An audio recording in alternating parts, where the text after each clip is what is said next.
Alexandre de Moraes, Espanha. Afinal de contas, quem é que tem razão? Longe de mim bater o martelo e tentar encerrar o assunto, mas o que eu pretendo é trazer a vocês as condições legítimas e legais, de acordo com a vaca fria da lei que reza na nossa Constituição, a respeito dessa ação de Alexandre de Moraes contra a Espanha, que se negou a extraditar Oswaldo Eustáquio e ainda deu um relatório bem comprometedor para Alexandre de Moraes, que a Espanha percebeu realmente que Oswaldo Eustáquio estava sendo perseguido, vítima de perseguição política. E de acordo com o tratado que tem com o Brasil, não. A Espanha não é obrigada a extraditar o Oswaldo Eustáquio. E aí Alexandre de Moraes, fazendo pirracinha, mandou libertar com tornozeleira eletrônica um traficante que tentou entrar, né, num outro país aí da União Europeia com 50 quilos daquele pó branco, né, do talco.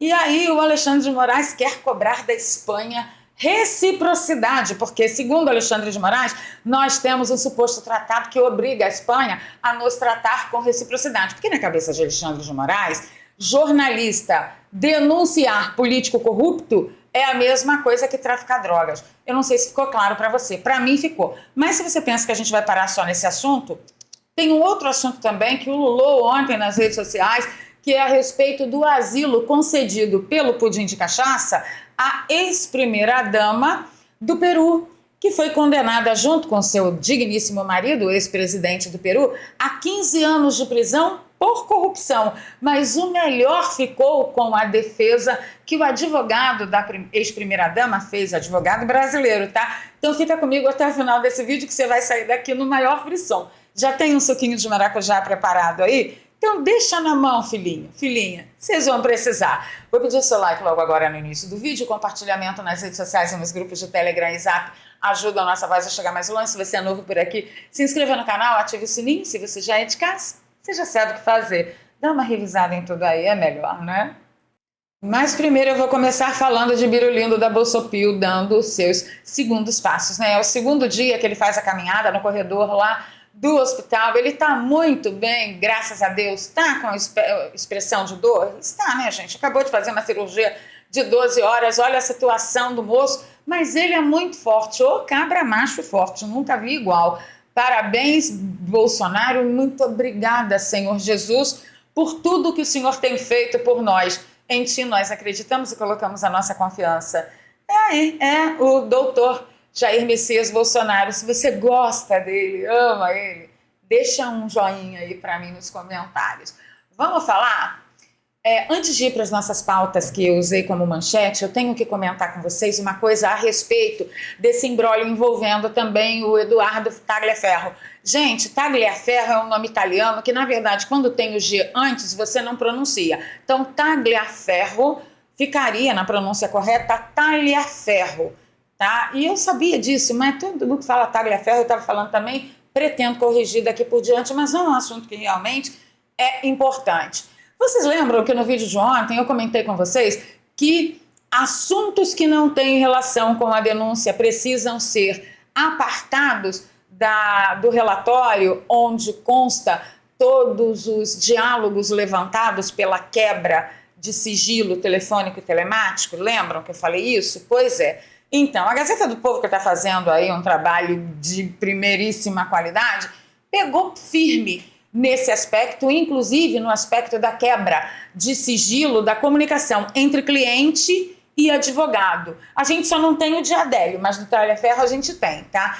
E aí eles lançaram uma outra reportagem, né, que complementa o assunto ontem à noite, que disse que a PF retirou da rede de arquivos os arquivos com mensagens privadas do ex-assessor de Alexandre de Moraes. Olha só, esses arquivos compõem anexo do inquérito aberto no Supremo Tribunal Federal sobre relatoria de Moraes, imagina se seria de outra pessoa, para investigar Tagliaferro por suposto cometimento de crime de violação de sigilo funcional, em razão do vazamento das mensagens mais antigas, publicadas na Folha de São Paulo, em agosto do ano passado, com a equipe do ministro, que eram os diálogos, né, que revelaram como que eles, o ministro e sua trupe, encomendavam relatórios assim de muita criatividade, pega um comentário mais ácido e outras coisitas mais. As mensagens de Tagliaferro com a mulher e o advogado, ocorridas ao longo de 2024, foram capturadas pela Polícia Federal para investigar se ele foi o responsável pelo vazamento à imprensa das mensagens com a equipe de Moraes. Isso é nítida perseguição. Bem, os arquivos foram disponibilizados numa pasta aberta na rede no último dia 1º de abril, com o link e o endereço na internet informado dentro de um relatório com análise do material. Na quarta-feira, que foi ontem, após a publicação na Gazeta do Povo de mensagens enviadas à sua mulher, em que Tagliaferro expressou o temor de ser preso e ser finalizado, né, de base, caso contasse o que sabia sobre o trabalho que realizava, os arquivos com a íntegra das conversas foram retirados da pasta pública da internet. Parece que quem tem medo, né? Eu não sei se é um bando de incompetente ou eles pagam para ver e depois para ver no que dá, e aí se eles sentem que a população teve uma percepção negativa, eles vão lá e tentam remendar. Ou então tem um bolsonarista no meio dessa equipe infiltrada, porque não é possível tamanho desmando que acontece nessas investigações. Tá, na minha opinião, o Brasil já era para ter parado há muito tempo, mas enfim, não temos para hoje na fila do pão. Então, só para avisar vocês que essas pastas, essas conversas capturadas, que jamais deveriam ter sido inseridas nessas pastas, elas foram retiradas da rede. Ou quem tem medo, ou temos um bolsonarista raiz lá no meio dessa equipe. Vamos para a nossa matéria de pauta, que me dá muito prazer. Rafael Fontana resumiu a coisa com muito elan. Ele disse: Oswaldo Eustáquio venceu, sem arma, sem capanga, sem ala SS da Polícia Federal, sem um tostão no bolso, ele fez Moraes de gato-sapato e ainda colocou o ministro em rota de colisão com a União Europeia, porque é importante você destacar aí, deixar lá em perspectiva, porque vai ser muito importante para daqui a alguns dias, anota aí o que eu estou te falando, que Moraes não está sambando na cabeça só da Espanha, fazendo o que ele está fazendo, soltando traficante, se negando a entregar traficante e tal, dando não sei quantas horas, 5 dias para embaixador da Espanha no Brasil explicar por que a Espanha não está cumprindo o acordo de reciprocidade que a gente vai abordar em detalhes, tecnicamente, aqui com vocês já, vocês não vão se arrepender, fiquem aí. Então, assim, não é só contra a Espanha, é contra a União Europeia. E ele está equiparando no mesmo patamar um jornalista que fala mal do governo e fala mal de autoridades e é bomba, bomba, bomba. Enfim, você pode até não gostar do estilo do Oswaldo Eustáquio, que eu pessoalmente não gosto, mas você não pode negar que o Oswaldo Eustáquio não cometeu crime nenhum. E o traficante cometeu, né? Tem país que traficar 50 quilos de talco é crime. Mas, enfim. E aí o Rafael Fontana chama a atenção de que não é só da Espanha, é da União Europeia. E ele continua: Oswaldo Eustáquio soma-se ao exército de Branca Leone, de Constantino, Alan dos Santos e Paulo Figueiredo. É isso. Você pode não gostar dele, mas que ele está fazendo um bom trabalho, ele está usando de estratégia. E aí a gente vai ter que entrar no pormenor da ação de Moraes. O que aconteceu? Moraes estava em negociação para entregar para a Espanha um traficante de drogas, né? E quando a Espanha disse para o Brasil: olha, não vou extraditar o Oswaldo Eustáquio, porque me parece que ele está sendo vítima de perseguição política, porque afinal de contas, nós estudamos aqui as leis do Brasil e no Brasil não tem crime de opinião estipulado por lei, como aqui também não tem, eu não vou extraditar. Aí, o Alexandre de Moraes, digníssimo aeroporto de Mesquita Maria no Brasil, o reluzente, ele se irritou com a Espanha. Se irritou, falou: olha, sabe aquele traficante que a gente estava em acordo para eu devolver para vocês, extraditar? Também não vou fazê-lo. E ainda deu 5 dias para o embaixador da Espanha se explicar que história é essa da Espanha quebrar o acordo de reciprocidade. O Flávio Bolsonaro comentou que Alexandre de Moraes soltou um traficante internacional de drogas porque a Espanha não mandou de volta ao Brasil um espanhol acusado de crime de opinião.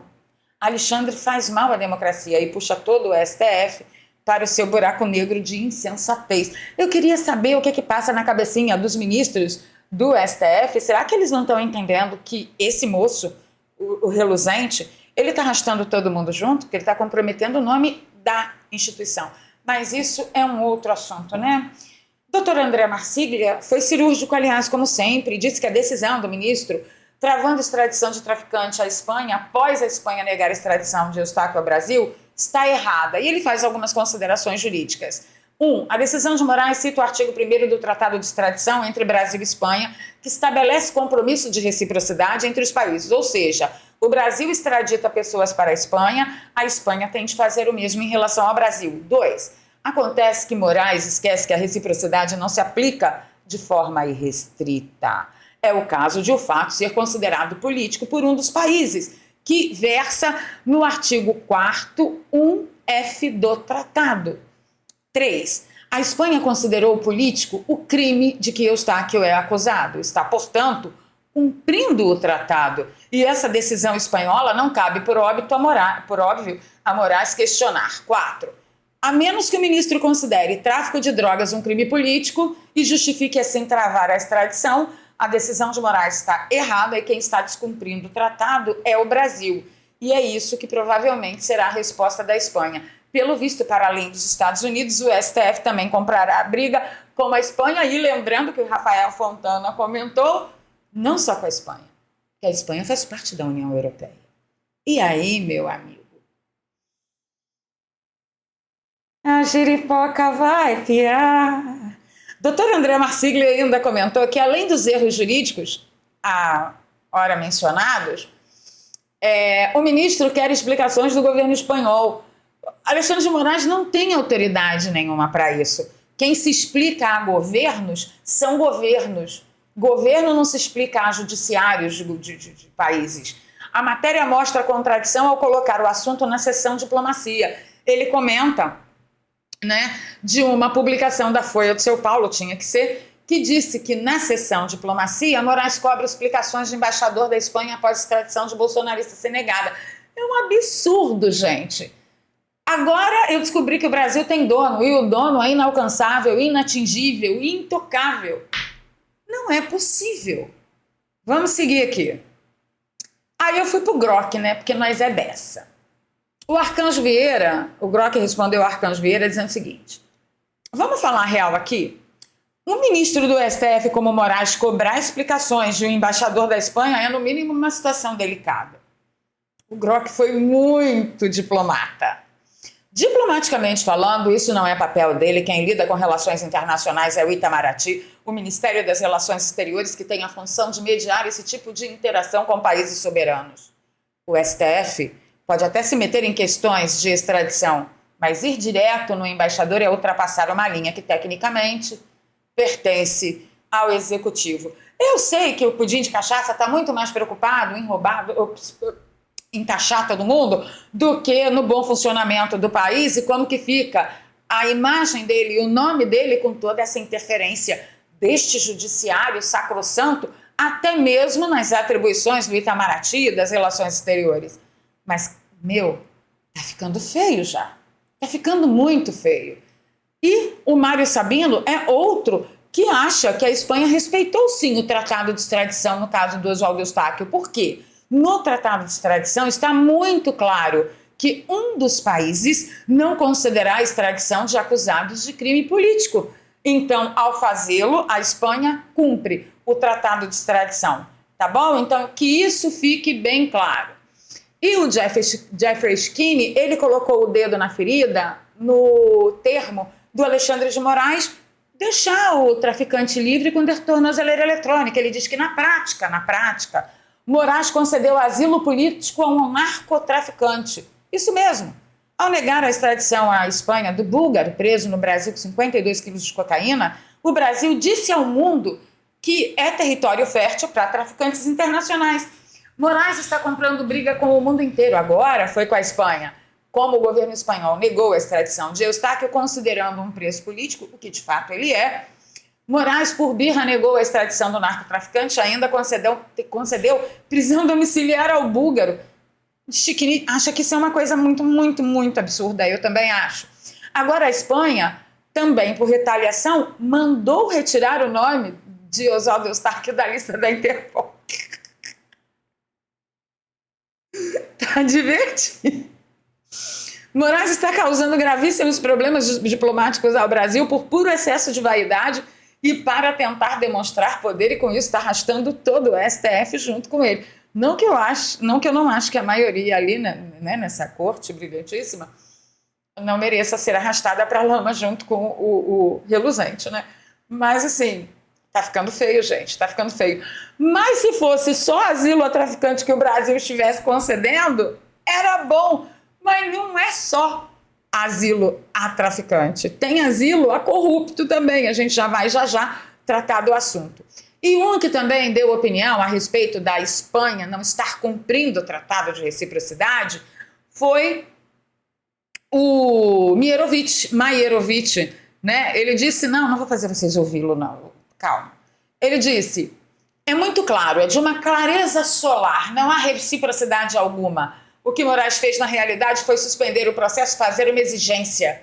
Isso ultrapassa a linha do absurdo, disse ele, contra a Espanha, tá? Contra a Espanha.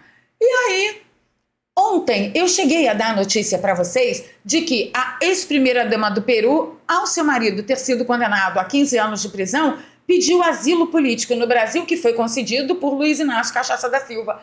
Mas, gente, a reportagem que eu li não dizia que ela também havia sido condenada a 15 anos de prisão. Vocês querem saber qual é a seriedade disso de verdade? Vem comigo. Ex-primeira-dama do Peru chega ao Brasil em voo da FAB após o governo Lula conceder asilo diplomático depois da condenação. Ela também foi condenada. Nadine Heredia foi condenada por lavagem de dinheiro em um caso relacionado à prática de Caixa 2 envolvendo a empreiteira Odebrecht, velha conhecida dos outros canais que foram derrubados aqui nesta plataforma, né, extensamente coberta aqui pela mídia que vos fala. Cara, ela é envolvida com a Odebrecht, ela e o marido foram condenados 15 anos de prisão, crime de corrupção, e ela conseguiu asilo político aqui no Brasil. Então não é só traficante, é corrupto também. A matéria do Globo diz, né, que a Nadine chegou a Brasília no fim dessa manhã, depois ela vem para São Paulo, ela irá fazer os trâmites burocráticos no país, parará, e olha que absurdo aqui. O pedido de asilo foi feito depois que a sentença provisória determinou a prisão imediata, sem levar em conta que o presidente Humala e Nadine não representam perigo nenhum ao processo. O advogado diz, atendo Humala desde quando o presidente me chamou ao país para conhecer o seu processo. O advogado diz que a ação penal ao qual os Humala respondem no Peru cometeu excessos e que o pedido de salvo-conduto poderia ter sido negado pelo governo peruano. Mas a gente sabe muito bem quando um governo tem infiltrados, meu amigo. Só nós aqui no Brasil sabemos, tá? O que é, o que significa, o quanto custa, o quanto é caro ter um governo, uma estrutura administrativa governamental totalmente infiltrada. Mas, acima de qualquer coisa, de novo, o doutor André Marsiglia chamou a atenção para o seguinte, olha só, ele disse, nem a Constituição Federal, nem a Convenção Internacional que regula o tema de relações diplomáticas de asilo e da qual o Brasil é signatário, permitem asilo por crime comum. Lavagem de dinheiro é crime comum. Se os advogados entendem a decisão injusta, recorram. Asilo não é substitutivo recursal. O governo viola o tratado e a Constituição Federal. O governo usar o Estado para funções que não são do interesse da coletividade fere o princípio da impessoalidade previsto na Constituição Federal, logo é crime. Mas fica muito pior. Olha só.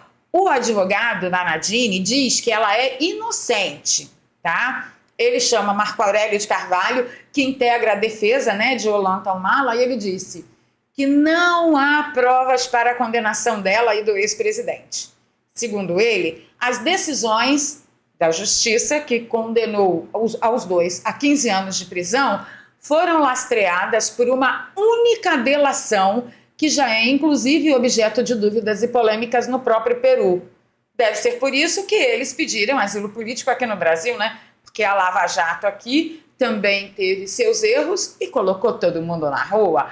Mas o doutor André Marsiglia fala o seguinte, sabe o que é engraçado? O advogado do caso da ex-primeira-dama do Peru, que é do grupo Prerrogativas, olha que informação interessante, entender que ela é perseguida política por ter sido condenada com base em uma única delação, mas achar super normal o caso do golpe se basear na delação única de Mauro Cid.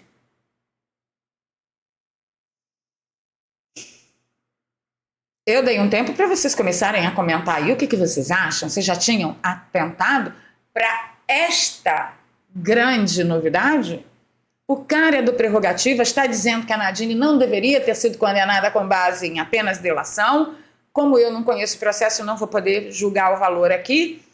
Mas o mesmo advogado não se incomoda em, por exemplo, Mauro Cid ter sido condenado apenas lastreado numa delação, e os outros que foram condenados também apenas baseado na delação de Mauro Cid. E o que dizer do caso de Felipe Martins, porque o Prerrogativas é um grupo que condena também Felipe Martins e todos os envolvidos com o 8 de janeiro. Entendeu? Este é um país que vai para frente. Ho, ho, ho, ho, ho.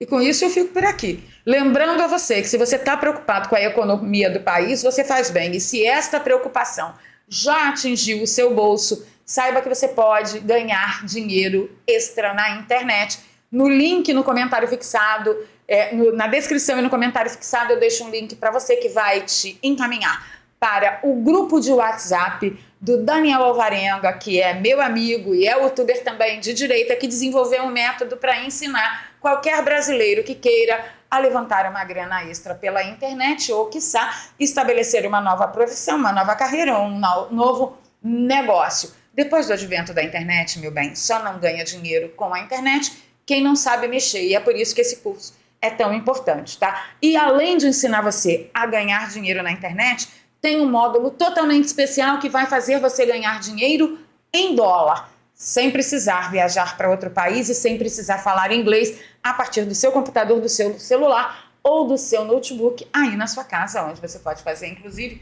seu horário de trabalho e pode ali, ó, coordenar com o seu trabalho primário.